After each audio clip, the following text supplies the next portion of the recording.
খুবই ভালো একটা দিক। দেখেন যে ওরা ৩ জন খেলার ভিতরেই আছে, আর প্র্যাকটিসের চেয়ে তো খেলাটা অনেক ইম্পর্ট্যান্ট। আর আমি মনে করি যে যেহেতু ওরা খেলার ভিতরে আছে আর সিমিলার কন্ডিশনই আছে ওয়েস্ট ইন্ডিজেরই, আর ওরা টিমের সাথে জয়েন করবে এবং আশা করি যে ওদের কন্ট্রিবিউটটা অনেক ইম্পর্ট্যান্ট। যেহেতু সৌম্য ভালো খেলেছে, এটা আমাদের টিমের জন্য অনেক বিরাট অ্যাডভান্টেজ থাকবে এবং আমাদের টিমে আরও যারা আছে ইয়াং প্লেয়ার, তাদের জন্য অনেক অপরচুনিটি থাকবে পারফর্ম করার জন্য। কারণ আপনি দেখেন যে এখন অনেক কিন্তু কম্পিটিশন, যারা এখন ইনজুরিতে আছে বা বাইরে আছে, এই জায়গাগুলো যদি ওরা ভালো খেলতে পারে, এন্ড অফ দ্য ডে আমাদের টিমের জন্যও ভালো হবে, ওদের কেরিয়ারের জন্যও ভালো হবে। ম্যাচটা আমরা হেরেছিলাম, অবশ্যই আমাদের খুব খারাপ লেগেছিল এবং আমরা বুঝতে পেরেছিলাম যে আমাদের ল্যাকিংসগুলো কোথায়।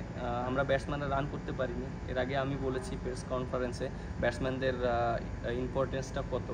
আর যখন আমরা সেকেন্ড টেস্ট খেললাম, অলমোস্ট আমরা কন্ডিশন সম্পর্কে জানলাম এবং আমরা ওদের বোলার সম্পর্কে জানলাম, আমরা ওইভাবে প্ল্যানিং করলাম এবং সত্যি কথা বলতে আমাদের বোলার অনেক ভালো বোলিং করেছে, কাজটা ইজি করে দিয়েছে।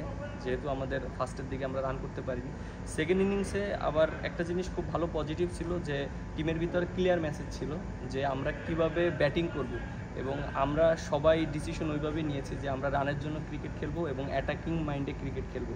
এবং আপনারা সবাই দেখেছেন যে আমরা কীভাবে ক্রিকেট খেলেছি সেকেন্ড ইনিংসে ব্যাটাররা। আমি বলবো দীপু যে ইনিংসটা খেলেছে 28 রানের, ওইটা আমাদের টিমের জন্য একটা বড় মেসেজ ছিল যে আমরা অ্যাটাকিং ক্রিকেট খেলছি।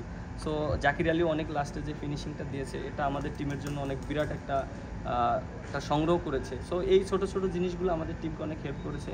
উপর দিকে সাদমান অনেক ভালো ব্যাটিং করেছে, ভালো হ্যান্ডেল করেছে নতুন ব্যাটটায়, মানে নতুন বলটায়।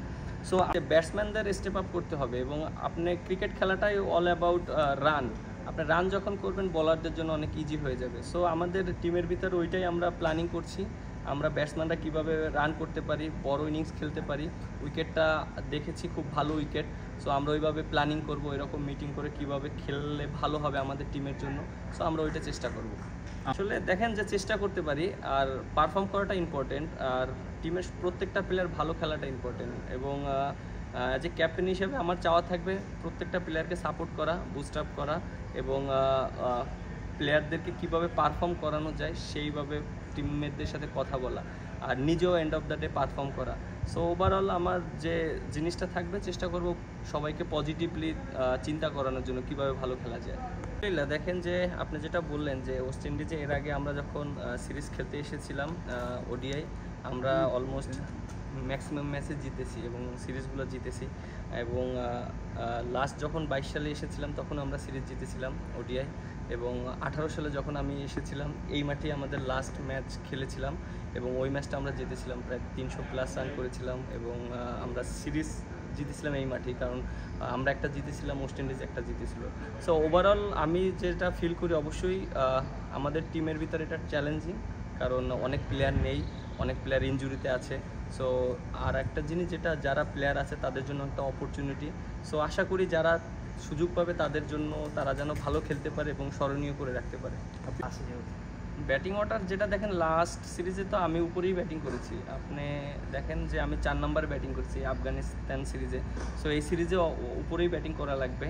আর যেহেতু আমাদের রেসপন্সিবিলিটি অনেক বেশি, যারা অনেক দিন ধরে ক্রিকেট খেলছি, বিশেষ করে আমি আছি, তারপর লিটন দাস আছে, সৌম্য সরকার আছে, রিয়াদ ভাই আছে এবং বোলিং ইউনিট থেকে তাসকিন আছে, তারপরে আপনার তানজিম সাকিব আছে, খুব ভালো বোলিং করছে।